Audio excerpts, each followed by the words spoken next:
Hello and welcome to another episode of Bear Business with me, Chris Barnard from feedbackfans.com. Today my guest is Shafia Cullum, founder of the business Kia Marketing. In this episode, Shaf and I dive into the state of telemarketing in 2025. We discuss the critical importance of resilience, preparation and understanding your audience. Plus, Shaf shares some inspiring success stories from her client experiences. Shaf, hi. Would you like to tell our listeners a little about you, your background, and what led to the creation of Kia Marketing, please? Yes, thank you for having me on. So I started off in sales, marketing. Wow, this was my very first job, was sales and marketing, and it were a door-to-door job. So I dropped out of college, and I needed a job, so that was the only one that was available with my qualifications that would hire me. And so we did door-to-door calling. It was tough. It was all right in the summer, but then when it led into winter, you're walking around in the rain, and we'd be selling like charity direct debits. Can you sign up and sponsor, a child for £2 a month, dog trust, all of that sort of stuff. But it was commission only based, and yes, I mean, best week I earned was about 800 quid. And look, 16-year-old, that was just so much money. And there was some weeks though where, when it's pissing down with rain, nobody's answering the door, no one's wanting to leave the door open. Can you let me out? And so yeah, I've done that for a while, but I think everybody should do a bit of door-to-door sales or cold calling because it really builds resilience, the rejection. I think it's good. I think everyone should do it. And then from there on, I went into a call center, and then I've just been in call centers and things like that. And then I had kids. So, you can't have kids and also have a career at the same time. So I took the time off with my first so that I could spend it with childcare so expensive, Every mum knows if you go to work, you're only spending that entire income on the childcare for somebody else to look after your kid. So it's really tough. So I took the time off. And then when he started nursery, it was trying to look for a job again. But obviously with a 3-year gap in your CV, nobody wants to take you on. And so it went back to call center work. And then when I had my second, 7 years later, I had another one. And when he got to about 1, I'd had enough of being at home. I wanted a job, but I wanted to do something, but I didn't want to put him into childcare. So I was just looking online, and at this point now there's lots of work from home jobs. I think since COVID, that's one thing that's come out of it that's great is there's just so many opportunities to work from home. But this point there wasn't anything like that. So school is 9 to 3, work is 8 till 5. Do the maths, it doesn't work. So I'd found this website, and it was called Mumsnet. No, Mumsnet or Jobs for Mums, something like that. And there was somebody on there, and it was for a cold caller, and he said flexible hours. So I was like, great, I'm applying for that. Unfortunately, I got the job. So I was working between the hours of 9 and 3. I got to do school run, I got to do pick up, and then I worked in between, and life was just fantastic. So coincidentally, the guy that I worked for was a business coach. So a couple of months in, naturally, in his game, he started asking questions like, what's your goals? What's your dreams? And all that sort of stuff. And I was just like, I've surpassed all my goals and dreams. I got a job around the kids. I worked 30 hours a week. And mate, this guy was paying me like 15 quid an hour. And coming from call centers, I think back then the national living wage must have been about 6 quid, something like that. So when I'm on 15 quid an hour round the school, I was just like, I'm done. I've hit my goals and dreams and aspirations. So that's that with that. And anyway, as a business coach, he'd invited me to one of his events, and so I managed to plan it for the day, and so I was able to go. And he'd done his presentation, and then he welcomed me on stage, and he just, told his clients and everybody in the room that I'd started working with him, and I was good at the job. I did well at the job, and he was great to work with. And he told me before, why don't you open a business? Why don't you do cold calling? Train somebody to do cold calling, and you'd have a great business. And at that point, I'm a mum, like I got 2 kids, I've got a job around school and like I'm good. Anyway, that was just a conversation that we'd had months ago. And as he'd invited me on stage, he then turned around to a room full of about 200 business owners and goes, "If anybody needs cold calling, come and see her. She's just opening a call center." So he'd said that, and it well, I didn't. There was no call center. It was me in my bedroom, you know, with a laptop, and if they knock the charger, it would cut off. So that's where I was, and there was no call center. But anyway, I had these, business owners. I'm not in my environment that's comfortable. I'm with business owners in suit and ties, and they came up to me and said, "Oh, can I have your business card?" And I didn't have any business cards. So I went up to him and I said, "What have you done? Like, what have you done here?" And he's like, "What's the problem?" I was like, "Well, your clients now are asking for my business card." And he's like, "Well, what's the problem?" And I was like, I don't have any business cards." He's like, "Nah, don't worry, we'll go get some." And I was like, "Mate, I don't have a business." And he's like, "Ah, don't worry, we'll build one." So, he really sort of threw me in it then, which I'm glad I'm glad he did, because I just sort of needed that nudge. And anyway, it just sort of went from there. And as I was calling, because of, the approach or whatever, however my style was, it was kind of refreshing to decision makers on the other end. So I used to get asked quite a bit, are you freelance? And I used to just say I was employed. Uh, but there was enough work there. And so the more and more that was happening, he said, "Well, just take somebody on and train them to do what you do. The work's coming in." So I'd never run a business. I don't know how to do it. And he sort of guided me through, take somebody on freelance, and then you've got no risk and all that sort of stuff. And so we did. And fortunately, the first lady that I took on, she was brilliant. She was so good on the phone. And, I'd got my clients, and I still worked full time for him. I mean, I was freelance, but, I sort of saw I was employed with him.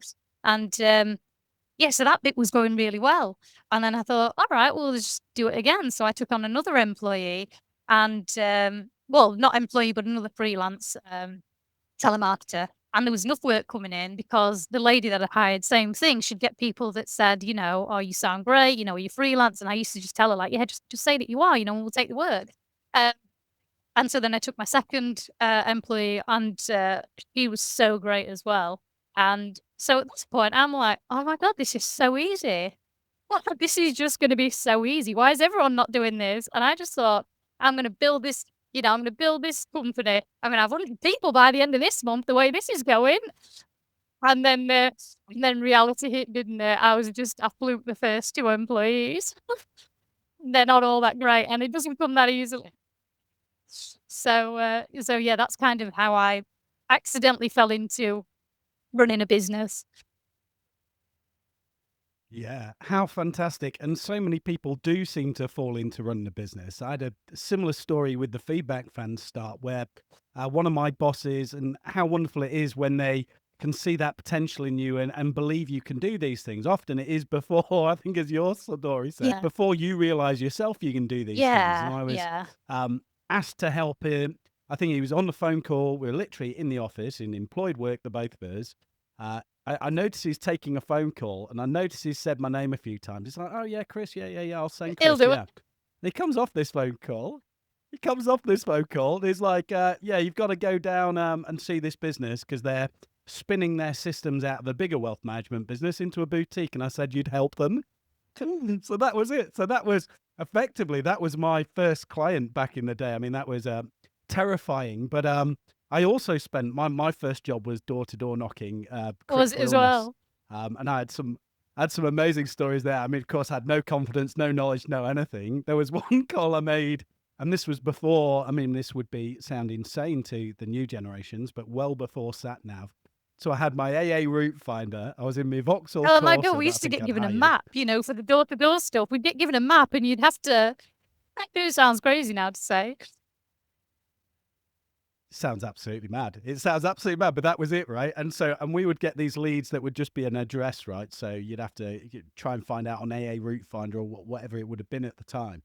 But I remember turning up at one house, and very quickly, maybe after 10 minutes, I mean, I'd been let in, so I was like, right, I'm doing all And right. you I've been let you in. weren't there. And then very quickly, Well, very quickly, the sort of, I think it was maybe a couple who were maybe 45. They were like, "Are you sure you want your career to be selling critical illness cover door to door, Chris?" And I thought at that point, right, I must really stick out. They must be like performing an intervention on me.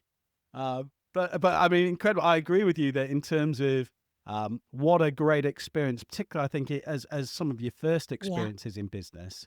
I mean, it's so different to The Apprentice, isn't it? These sorts of environments because you're just thrown in there Honestly, yeah. in the lion's den, and Yeah. yeah, it's down to you. It's down to you in these situations, chef, isn't it? To Yeah. sort of make the difference and Think it to, builds I think it builds a lot of resilience and a lot of, getting that rejection because, when to be honest, when people say you're in you do cold calling for a living or, you don't really. You get paid to get rejected 99 times a day. That's what you get paid for, and then it's a bonus when you get the lead.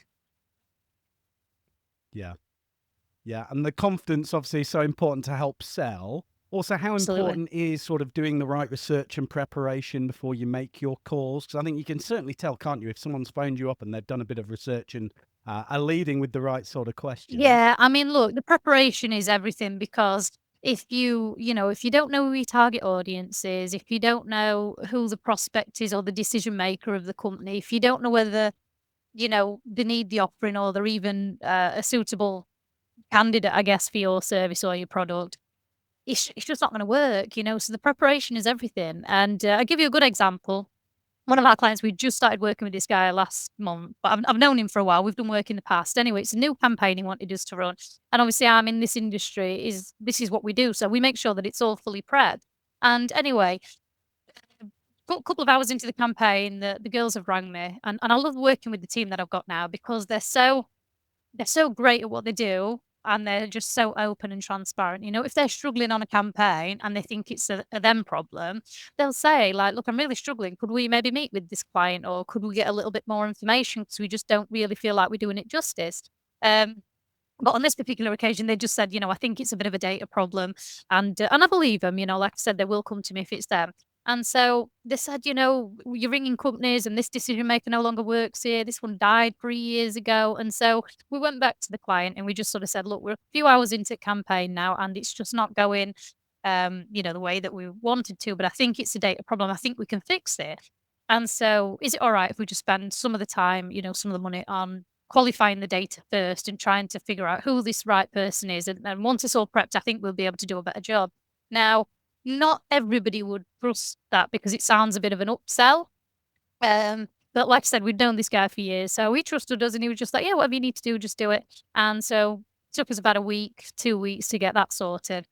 And then that was it. Give it to the girls within 10, 15 minutes, lead booked, 10, 15 minutes, lead booked. And it just goes to show that the preparation is everything. And I think, when it comes to people that have tried telemarketing or cold calling in the past, you often hear that I've tried it and it wasn't very good, or I've tried it and so wasn't very good. And you do get people that aren't great at it, but it could also be that you've just not given them the right stuff to be able to do the job with, or that it's not been prepped well enough. So it always makes me wonder how many people have been, out of the job because they've not done a great cold calling campaign. And it might not have been them. Sometimes it might have been, but it might not always be them. Yeah, it's amazing how businesses have these blockers, isn't it? And I see this as someone obviously who writes and puts together marketing campaigns, marketing strategies. When you're starting to put the tactics together, right, and saying we got to do these ads, maybe we got to bring telesales, we got to do a Yeah. video. It's always amazing to get a gauge of what their previous experience has been on certain things, because they're always very keen to tell you, "Oh, I've done this, it didn't work. Done this, it didn't Yeah, yeah, work." yeah. But, if you say your Google Ads campaign didn't work, there's a variety of reasons why that might be. It might be This the is demand at the it. time, it might be the setup, it might be the person who's running it, you might have had the wrong strategy, you might have been targeting the wrong Yeah, people. Like, that nuance this is seems to it. get lost. So you Yeah, must get that in telesales all the time, right? yeah. Like, there is no reason why telesales wouldn't work for any business, right? In the whole theory of it, because you are phoning people up. There's not a aversion to calls in a certain industry, is there? Yeah, I mean, I think the only it don't work for every single company, and I'll tell you why. Because if you've got low transaction value, so say for example, you sell pens, with a company name on it, you're gonna have to sell a lot of pens in order to be able to warrant fees for either an outsourced telemarketing company or to pay somebody to do the telemarketing. And so for that reason, it might not work. And, but in theory, if you're making the dials, just because it doesn't work, it doesn't mean that cold calling doesn't work for you. Like you said, it could just be down to a whole bunch of variables. I remember a few years back, somebody rang me and he said he'd had a BDM and he said, I just don't think they're doing great. Can you guys do it?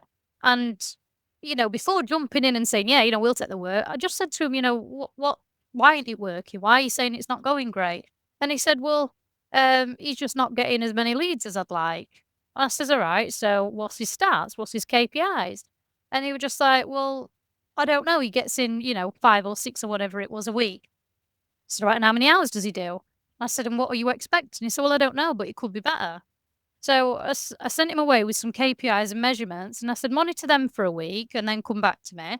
And so we spoke then the following week. He gave me his BDM stats, and I was like, they're good. They're good enough. If you think you're going to get more for your money, then you're probably not. And so, it kept him in a job. And it's sometimes I think the expectation can be, well, if I just, why can't I have more leads? Or I just want more leads. And, there is a limit to what BDMs can do. But sometimes you've got to have a look at that as well. And it's not just, well, move him on and try somebody else, because you might be underwhelmed with the results. Somebody else might not have been able to do it as great as him. I sort of told him myself, I think you BDM's doing a great job. I think you've got somebody good here. And that was it. But the great thing about it is, though, having that transparency in business, I think is really important, because since then, he's referred me so much work. And still today, he's still got the same BDM that he had back then. And I've still never had any work with him in terms of cold calling, but I've had referrals out of him. And so, building those relationships is important as well, not just about a quick couple of quid today, I think. It's such a great point about managing expectations as well. I mean, the amount of times still, even at 39 now, where I'll get a question from a business, either a client or a partner, and I'll be like, why are they asking that question? And I'm like, this is the beauty of experience. I know that the expectations have not been managed properly in the past, and very much exactly as you're saying there, sort of the reason why they might think these things haven't worked, because the expectation management hasn't happened. And it's such a important conversation to have, as you say. The confidence so important on the telesales, the research and preparation. How important is scripting in cold calling that you do, and how can businesses sort of create effective scripts when they're sort of brainstorming, and if they're listening to you today, they're like, actually, we should try telesales. What sort of advice can you give them about creating their own scripts? So there's always a debate when it comes to scripting, right? Because people say that if you sound natural and you've got a personality, it's going to go well for you. And if you're reading off a script and it sounds robotic, then, it's not going to be attractive to the person that's on the other end of the phone, and cold calling doesn't work. And so I think the way we do it anyway, that we find is effective, is our team live off scripts. They read scripts word for word with everything that they do, even though they're experienced, even though they might have been on the campaign for the last 2 years. And the reason being is because scripts are written there's a lot of psychology that goes into it. So here's an example. When you ring somebody, we teach people to say that, hiya, this is Shafia calling from Kia Marketing, rather than, hiya, my name's Shafia calling from Kia Marketing. And the reason we do that is because there's only a handful of people that address themselves as this is. This is your captain speaking. This is President of the United States speaking. This is the King speaking. And so on a subconscious level, when you ring somebody, you say this is, and address yourself as this is, it's as though you're an important person. So there's a lot of psychology that goes behind the scripting. But what we also do, so that it doesn't sound robotic, is that we write the scripts as though we talk. So if you were to have a look at one of our scripts, you probably would think that I didn't go to school. No, they're not written proper. So we've written scripts up, like, for example, rather than saying, would you want to, we just write it as, would you want it? And this is how, when the team are reading it word for word, this is how they sound so natural, and their personality's in with it, because they're written in that way. We've written scripts up before and sent them to clients and said, this is the one we're going to use. And they've sent them back to me, with highlighted, typos that we've put in. And, this is great. If you just correct it, they're written in that way for a reason. They're written like that on purpose.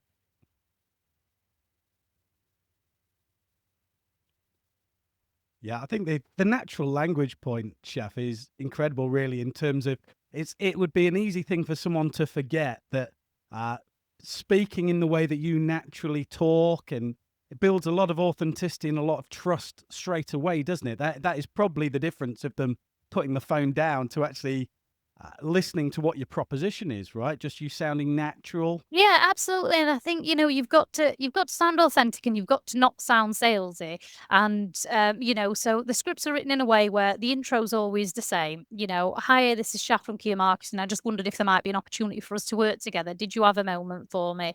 And the reason that works is because right now, rather than putting the phone down, you don't know if I'm a customer. You don't know if I could be buying your services. And so that then buys you the next couple of minutes to, engage in a conversation. We then teach that, the second part of the script needs to be that there's a question, like find a need in the call because not everybody's for you. So if you can Mm. highlight that first, disqualifying people is just as important as qualifying people and qualifying leads. Because if I'm trying to sell you telemarketing services, and let's say again, for example, like you're selling these pens, I could just highlight that after asking a few questions. And that also builds a lot of trust, because it's saying to somebody, look, based on what you're saying, I don't think really that we're for you. And what you've got to do is when you're cold calling is not think that every single person you need to sign them up.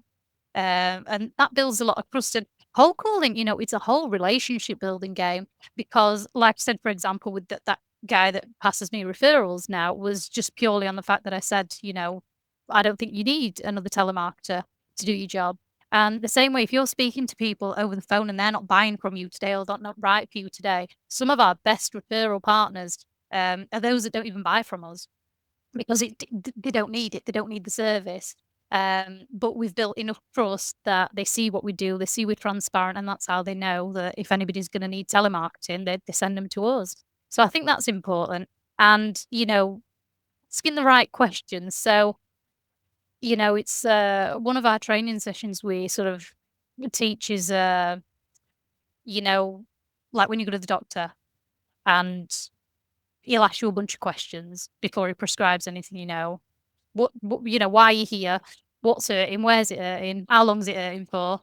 And then after that, after asking you a bunch of questions, he'll then prescribe you, some pills. Now, you don't know what you need until he's asked you them bunch of questions. So the definition of a sale really is that a transaction has been made, and when you go to buy your prescription, technically a sale has been made because you've bought the medicine, right? And so that's the approach you need to take in telemarketing. Ask the right questions because you might find that somebody doesn't need what you're selling. So that's how we do our scripts. And then the close is just very permission based, very in their hands. Like, based on what we're saying, I think may I make a suggestion? That's one line that we use is may I make a suggestion because it opens it up to it's their decision. And they'll say, yeah, sure. And our closing line then is like, well, based on the fact that you've said X, Y, and Z, I think maybe you should have a chat with Chris Barnard. It might be worth your while. Do you want me to get him to give you a ring? And now they want the call rather than me saying, well, I think you should do it because he's amazing, he's great, and he's the best thing since sliced bread. I will definitely be clipping that up. I'll be using that across everywhere, Shaffers. Yeah, much better than sliced bread. Yeah, I love that. It's such a great point. So, and the close is so important. The confidence is so important. The research and prep and the data. Writing the script in the natural language, I think that's wonderful as well. But inevitably, when you're on these calls, you're going to come across some objections, aren't you? It's quite natural in any sort of sales role, in any sort of role where you are negotiating or Yeah. trying to persuade someone. What would you say are the most effective techniques in your experience for overcoming the objections you'll inevitably get on a sales Yeah. call? Well, there's good news and bad news in cold calling. And the bad news is there is no formula to make everybody say yes. But the good news is that there are techniques that you can use in order to help you increase your chances of generating leads. And, the best technique that we find when it comes to objection handling is, I mean, objections are questions, and questions in marketing are buying signals. So you laugh like you remember this from cold calling days. So, when it comes to objections, I think what you need to do is just translate them to what the prospect could really be asking you. So if you ring somebody and say, and they say to you, look, we've already got this in place.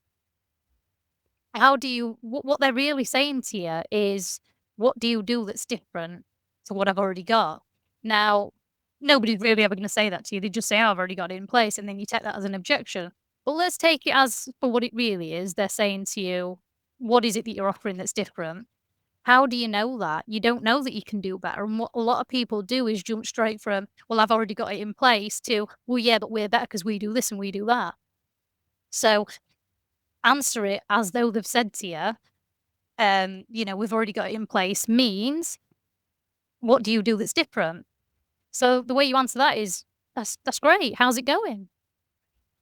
And they might tell you all the great things that they've already got in place, in which case you can either disqualify the lead because they don't need your services, or you can highlight the things that you do differently. What you sometimes find is people start moaning about the service that they've got, and that way you're in anyway.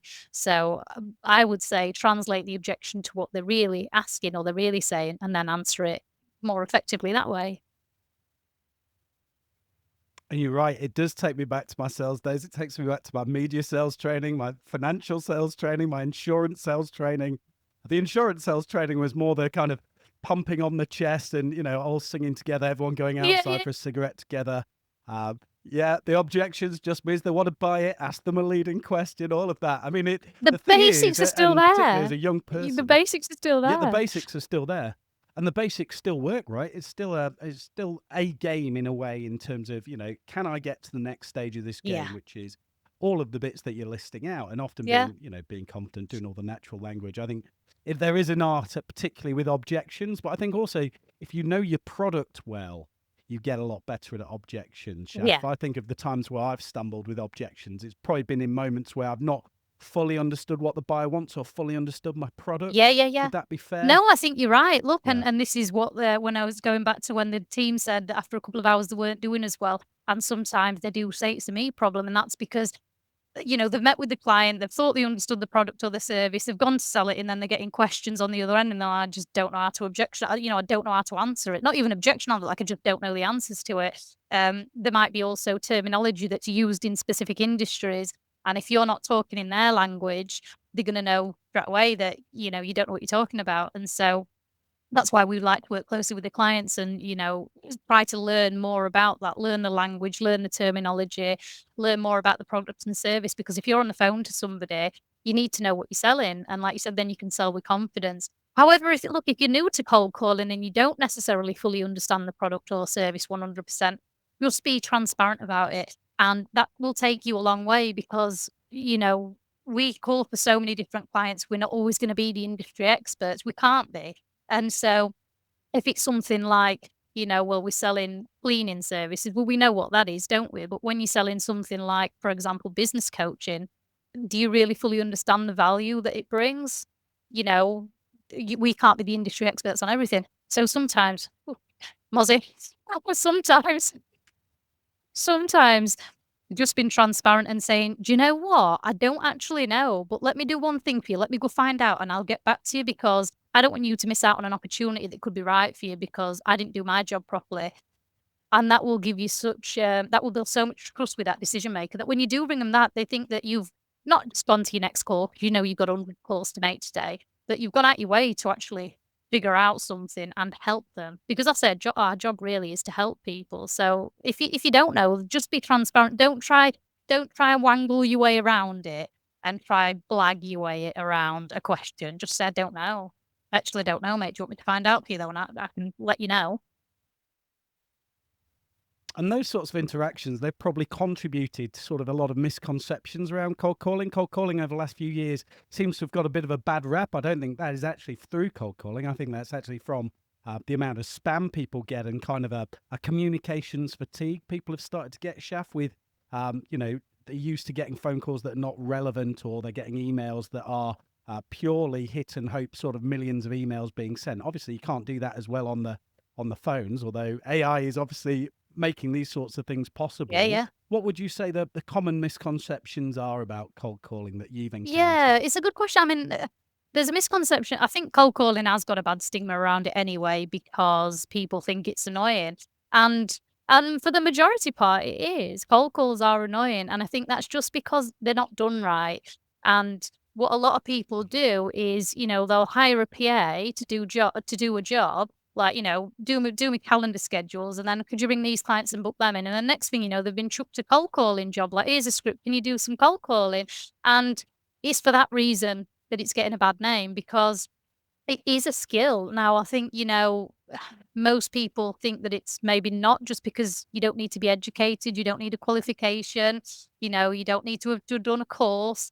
And so it's just a job that you can pass on to anyone.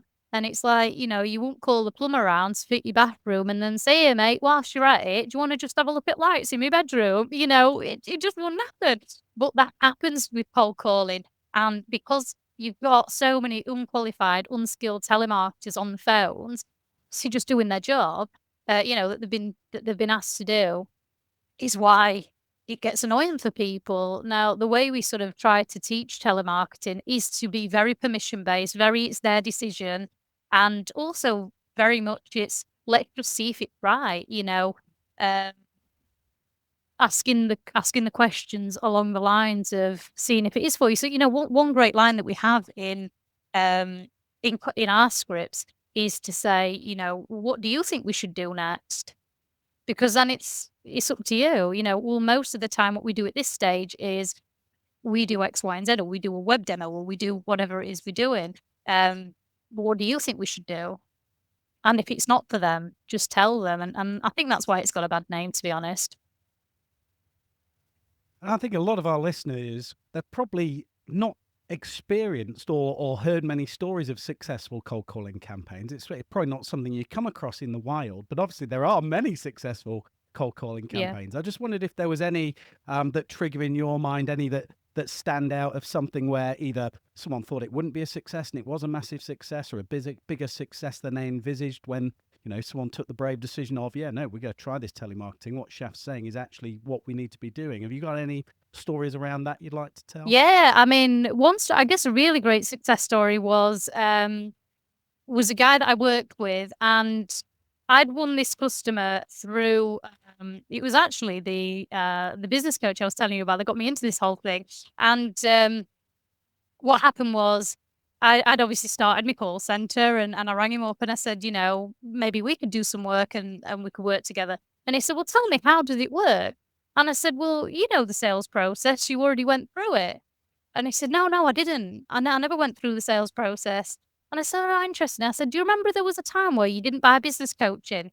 And I said, yeah. And I said, what happened then? He said, well, he said, you rang me, didn't you? And then and as he was saying it, he was like, oh my God, that was the telemarketing. And I was like, now you're buying coaching, aren't you? So you did go through the sales process. You've got cold calling. He said, it doesn't feel like cold calling. And that's the thing. If you make them feel like it's not a cold call. And anyway, he was a Venetian plasterer. And so he wanted us to introduce him to interior designers, the high-end interior designers, because obviously, big hotels and things like that have Venetian plaster. And the lead generation call was along the lines of, is it all right if we sent you some samples through? Is it something you would consider using? Have you ever used it? And if you like them, then, would you consider using us for this, to supply it? And the campaign got cut short after a week because there were just so many leads generated, and he just didn't have capacity to send out all these samples. And he's like, I'm out of sample stock. And so that was one way to lose a client. But that was a real success story that I remember from cold calling.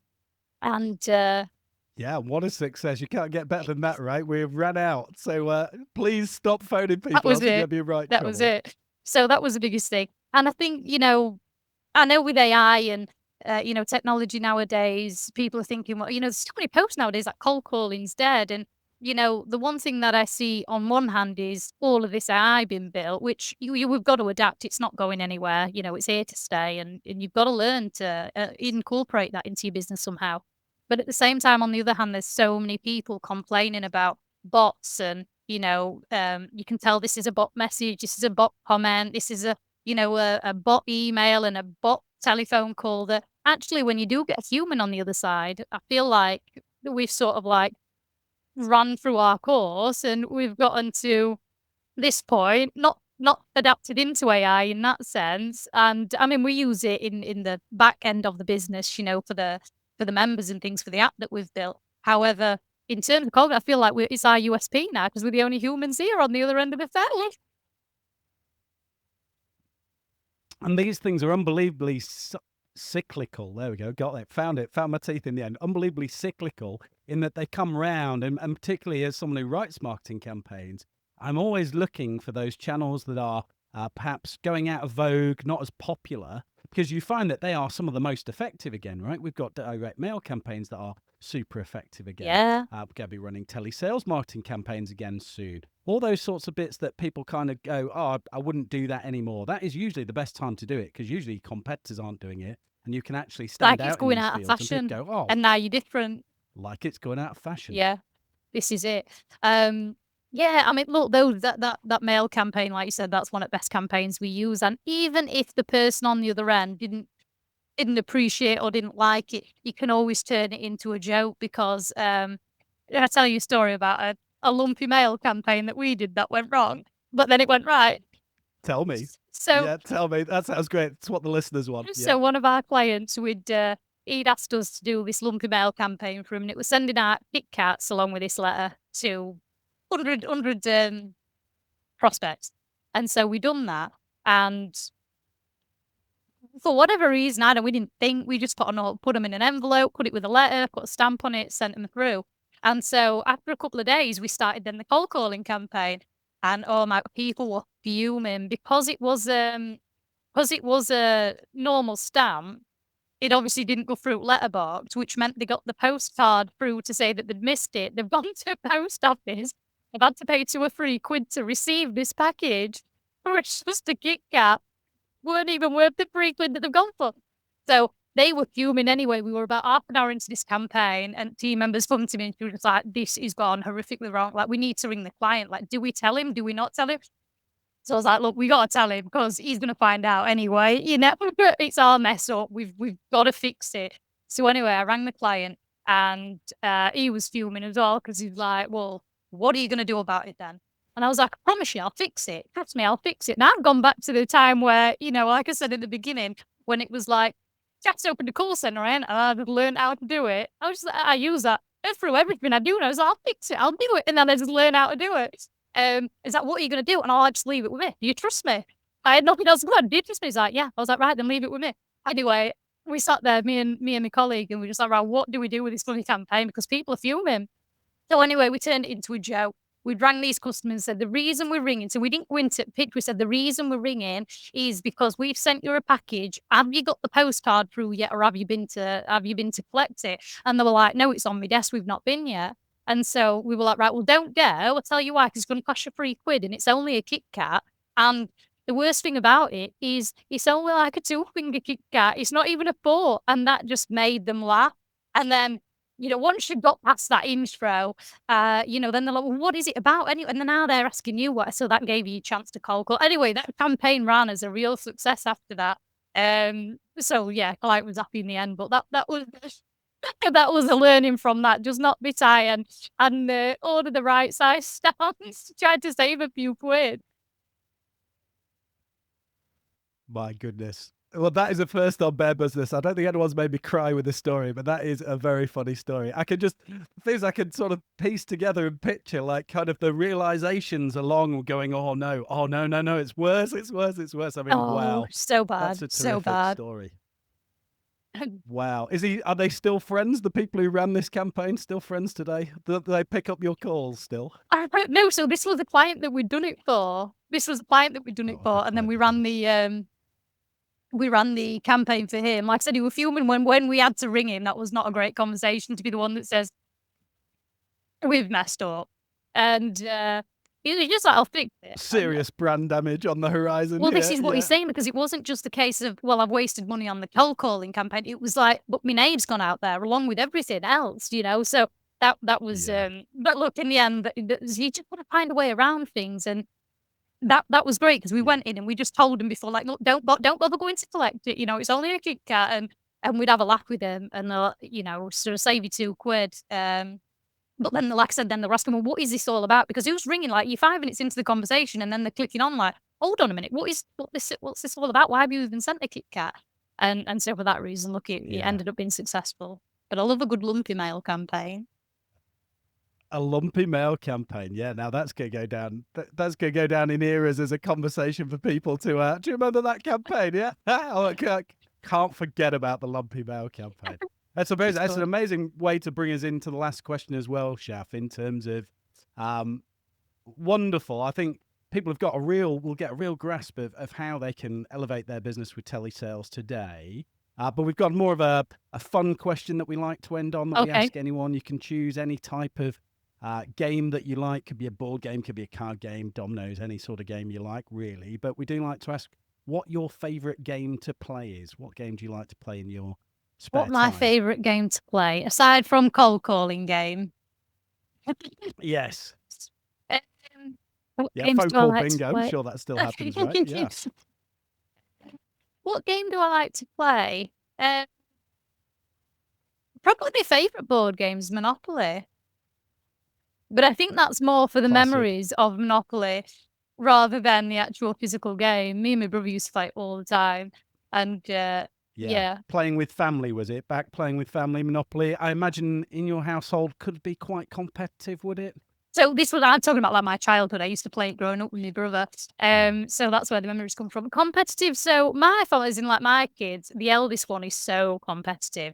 Like it's just, there's no point playing a game if there's no one no one winning. My youngest, he's very much like, he's just in it to have fun. So like the other day we were playing blackjack, and obviously the first one to get rid of all your cards wins, right?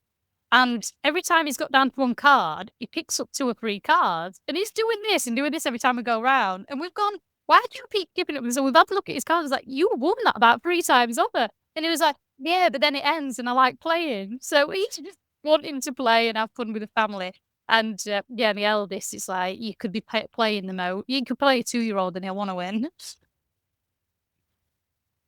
How fabulous. He doesn't want it to end. And that is beautiful for this moment in time, because I don't want it to end, but we're going to have to end, Shaf. So thank you ever so much for sharing these stories. Thank you so much for having me on.